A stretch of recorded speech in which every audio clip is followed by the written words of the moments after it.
Being a gynecologist and a new mother, I can understand the emotional struggle all the breastfeeding mothers go through. Hello Andy, this is Dr. Manasa, consultant fertility specialist and gynecologist, Mother's Fertility Women and Children's Hospital, Bhimavaram. ఇవాళ మనం breast feeding mothers కి వచ్చే one of the most common doubt and దాన్ని ఎలా rectify చేయాలనే topic మీద మాట్లాడుకుందాం. Most of the new mothers కి వచ్చే కామన్ డౌట్ ఏంటి అంటే వాళ్ళ బేబీకి వాళ్ళ మిల్క్ అనేది సరిపోతుందా లేదా అనేసి. కొన్నిసార్లు బేబీస్ ఏంటి అంటే ఫస్ట్ ఫ్యూ డేస్ లో వెంటనే ఫీడ్ చేస్తూ ఉంటారు, లాంగ్ ఫీడింగ్స్ చేస్తూ ఉంటారు, ఫీడింగ్ చేసిన తర్వాత కూడా ఏడుస్తూ ఉంటారు, లేదంటే పడుకోకపోవచ్చు, ఇట్లాంటివి జరుగుతూ ఉంటాయి. దీని వల్ల మదర్స్ కి వాళ్ళ మిల్క్ అనేది సరిపోతుందా లేదా అనేది డౌట్ వస్తూ ఉంటుంది. సో ఈ ప్రాబ్లమ్ ని ఎలా ఓవర్కమ్ చేయాలి అంటే కరెక్ట్ లాచింగ్ పొజిషన్ ప్రాక్టీస్ చేయించడం. కొంతమంది బేబీస్ కి పుట్టుకతోనే స్ట్రాంగ్ లాచ్ ఉంటుంది, బట్ కొంతమంది బేబీస్ కి అది మనమే ప్రాక్టీస్ చేయించాలి with the help of train nurses and lactation consultants. First few days of delivery mother కి ఫిజికల్ గా మెంటల్ గా చాలా స్ట్రెస్ ఉంటుంది, బట్ కొంచెం పేషెన్స్ తో బేబీస్ కి ఇది గనుక ప్రాక్టీస్ చేపిస్తే కరెక్ట్ లాచ్ అంటే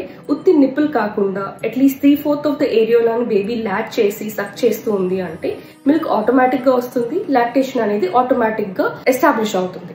వన్స్ లాక్టేషన్ అనేది ఎస్టాబ్లిష్ అయ్యాక ఆ మిల్క్ సప్లై ని అలానే మెయింటైన్ చేస్తూ ఉండాలి. అంటే key is frequent breast emptying. అంటే more the baby feeds on the breast, more the body produces milk. Prolactin hormone అనేది రిలీజ్ అయ్యి మిల్క్ ప్రొడక్షన్ అనేది పెరుగుతూ ఉంటుంది. సమ్ టైమ్స్ బేబీస్ ఏంటి అంటే బ్రెస్ట్ ని కంప్లీట్ గా ఎంప్టీ చేయలేకపోవచ్చు. ఆ టైంలో you can always use the help of breast pump and empty your breast so that your milk supply అలానే మెయింటైన్ అవుతూ ఉంటుంది. ఇదే కాకుండా మదర్ కి ప్రాపర్ న్యూట్రిషన్, గుడ్ స్లీప్ అంటే good rest and a stress-free environment ఉండడం కూడా బ్రెస్ట్ ఫీడింగ్ లో చాలా important. So mothers please don't hesitate in taking the help of your husbands and your parents.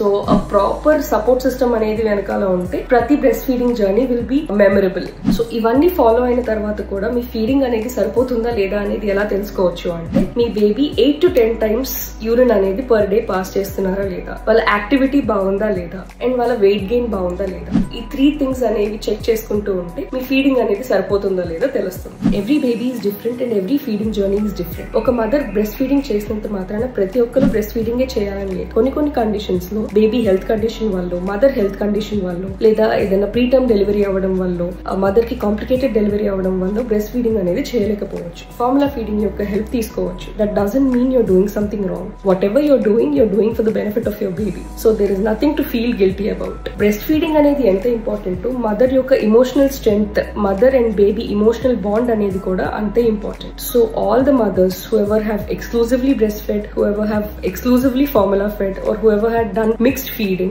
a happy breastfeeding week.